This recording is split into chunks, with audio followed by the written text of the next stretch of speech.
सारा और सरगोशी वाला जंगलहान एक छोटा सा गांव सरसब्ज पहाड़ियों के दरमियान आबाद था।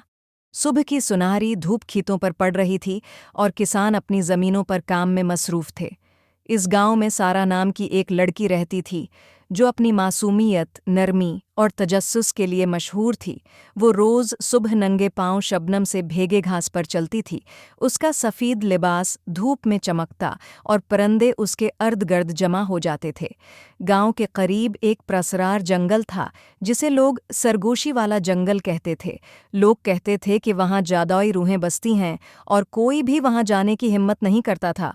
लेकिन एक शाम, जब आसमान नारंगी, गुलाबी और जामनी रंगों से भरा हुआ था, सारा एक पहाड़ी के ऊपर बैठी थी। अचानक जंगल के अंदर से एक हल्की सी सुनहरी रोशनी झलमलाई। सारा ने हैरत से इस रोशनी को देखा। गांव के बुजुर्गों की बातें याद आएं, लेकिन इसका दिल तजस्सुस से भर गया। वो आहिस्ता आहिस्ता रोशनी के पीछे जंगल की तरफ बढ़ने लगी। जैसे ही वो जंगल के अंदर दाखिल हुई, वो एक जादुई दुनिया में पहुंच गई। ऊंचे दरख्त अपनी मड़ी हुई जड़ों के साथ खड़े थे और जमीन पर रोशनी देती हुई फंगस चमक रही थी। हवा में जगनू उड़ रहे थे और हल्की हवा में हल्की सरगोशियां सुनाई दे रही थीं, जैसे जंगल खुद सारा से बात कर रहा हो।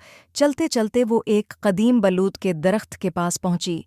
ये दरख्त बाकी दरख्तों से अलग था। इसकी जड़ें जमीन में गहराई तक उतर रही थीं और उसके नीचे एक छोटा सा तालाब था।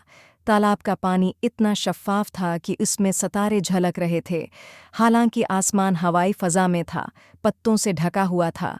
तालाब नीली रोशनी से चमक रहा था और इसमें से एक नर्म, मधुर आवाज़ आ रही थी। आवाज़ ने सारा को कहा, अपनी ख्वाहिश जाहिर करो। सारा ने तालाब के करीब बैठकर अपनी आंखें बंद कीं और कहा, मैं चाहती हूँ कि मेरा गांव खुशहाल हो जाए।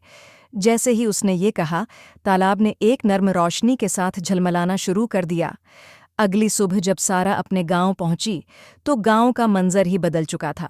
जहां पहले खुश्क और बंजर जमीन थी, वहां अब हरे भरे खेत लहलहा रहे थे। एक चमकती हुई नदी गांव के बीच बह रही थी और लोग खुशी से झूम रहे थे। सब लोग सारा के पास आए और उसे दुआएं देने लगे। वो समझ गए कि ये तब्दीली है, सारा की वजह से हुई है। दौर जंगल अपनी हल्की रोशनी के साथ झलक रहा था, जैसे वो सारा का शुक्रिया अदा कर रहा हो। ये कहानी ख़त्म हुई, लेकिन सारा और सरगोशी वाले जंगल का रिश्ता हमेशा कायम रहा।